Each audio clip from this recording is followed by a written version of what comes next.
All right, there are two types of special right triangles that you should know their relationship, and it holds true for no matter what size they are. So whether it's a big 30-60-90 or a small 30-60-90, the ratios of the sides are always going to be the same. So it's as easy as 1, 2, 3. The hard part is just remembering which one gets the square root. And if you know the square root of 3, it kind of helps out with that.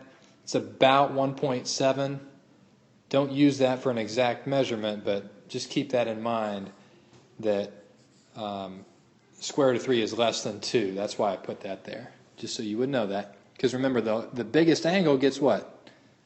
The biggest side measurement. So that's why the 90 is going to get the 2. So your two special right triangles are 30-60-90, and the other one is 45-45-90.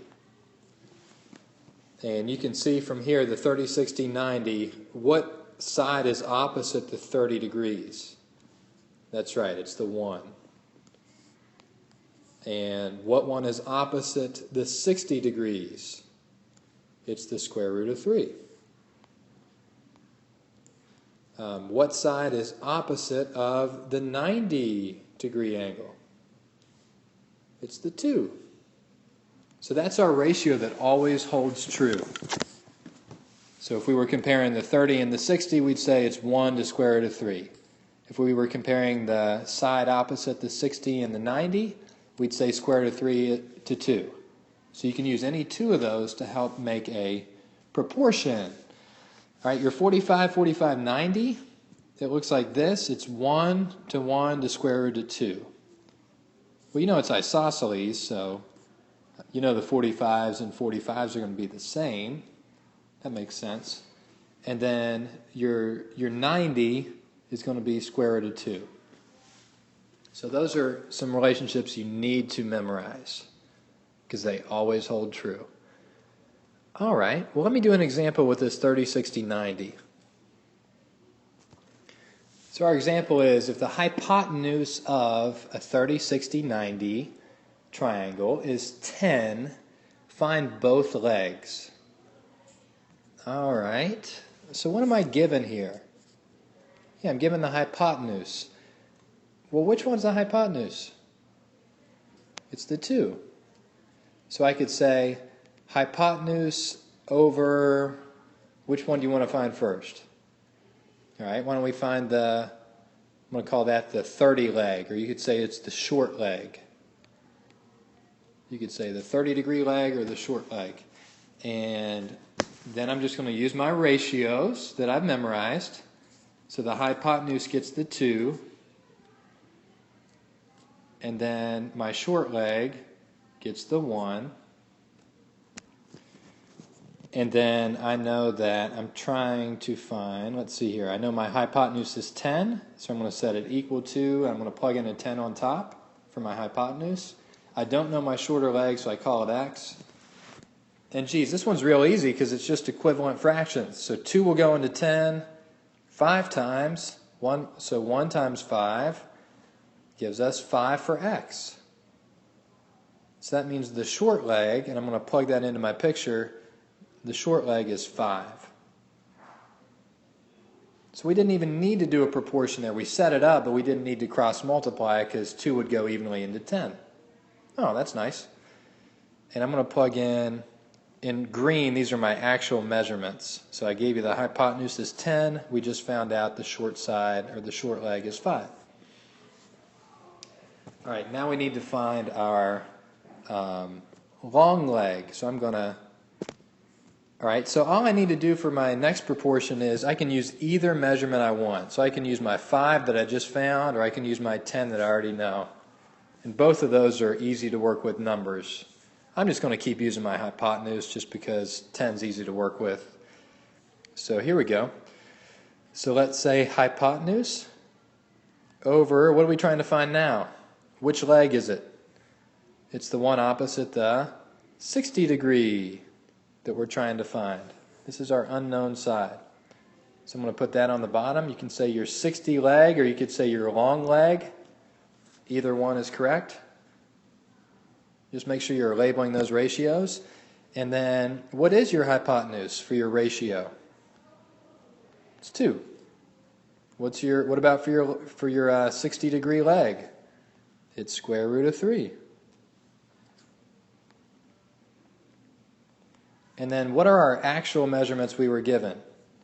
The hypotenuse is 10. That was given to us. So I plug in the 10 on top. I don't know what my 60-degree leg is or my longer leg, so I call it x. And then we can just cross multiply. This one's not as easy.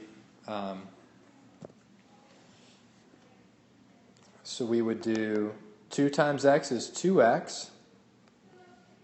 10 times square root of 3 is 10 square root of 3. And then our last step is divide by 2, divide by 2. I'm running out of room, so I'm going to erase the question and write it above. So again, I was here. 10 square root of 3 equals 2x. I divide by 2 to solve for x. Divide by 2. And then x equals, you can reduce your fractions, the 2 and the 10. 2 will go into 2 once, 2 will go into 10 5 times, so that would just be 5 square root of 3 for your last measurement. And I'll plug that into my figure, and you get 5 square root of 3.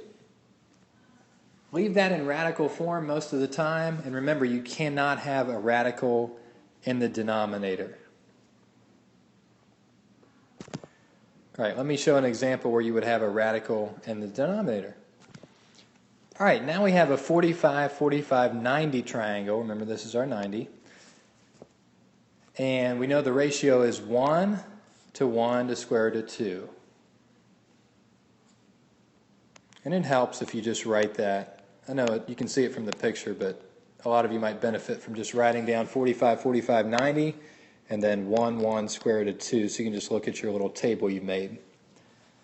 All right, so always start with what you're given. That's always going to be part of your proportion. So you're given the hypotenuse, and I'm going to plug that in my picture. So the hypotenuse is actually 7 centimeters. So I'm going to start there. So I'm going to write hypotenuse. And then I can pick, because I just need to find the other legs, I can pick either leg I want. And it just so happens for a 45, 45, 90, they're both the same. So you can just label this one a leg, because they're both the same. It's the 45-degree leg. So to set that up, look at your ratio. The hypotenuse, or the 90-degree angle, has a square root of 2. So I put square root of 2 on top. The leg has a 1. So I put 1 on the bottom. What was I given? 7 is my hypotenuse. So 7 centimeters goes on top. I don't know my other leg. I don't know my actual measurement, so I call that x. All right, now I need to cross multiply because I don't see any shortcut. Square root of 2 won't go evenly into 7 there, so I need to cross multiply. So 1 times 7 is 7. Square root of 2 times x is square root of 2x. Now, you may not be used to having a coefficient as a square root, but that's what happens in this case. So we're multiplying by that, so we divide by the square root of 2. And when you get to that step, I'm going to rewrite that so I can show work. So when you get to that step, you cannot have, so no radicals in the denominator. Never. Cannot leave it that way. That's not proper form. So to get rid of that denominator radical, you just multiply by it. So times square root of 2 times square root of 2. Because really we're just multiplying by 1. Square root of 2 over square root of 2 is 1. But we're doing that to cancel our square root of 2. So the square root of 2 times square root of 2, that really means you have 2 2's in jail or in the radical sign. So then you have a pair, so they break out. So now we've gotten rid of it. Square root of 2 times square root of 2 is 2. And then 7 times the square root of 2 is just 7 square root of 2. So for your final answer, you'd say x equals 7 square root of 2 over 2. And can that be simplified any further? No, the 7 and the 2 there do not have a common factor. So that's done. I'm going to fill that in on my diagram. So this side is actually 7 square root of 2 centimeters over 2. And this side is also 7 square root of 2 centimeters over 2. All right. Hope that helps to clear some things out for special right triangles. All right, do you know what this message means? That's right, you need to label your proportions.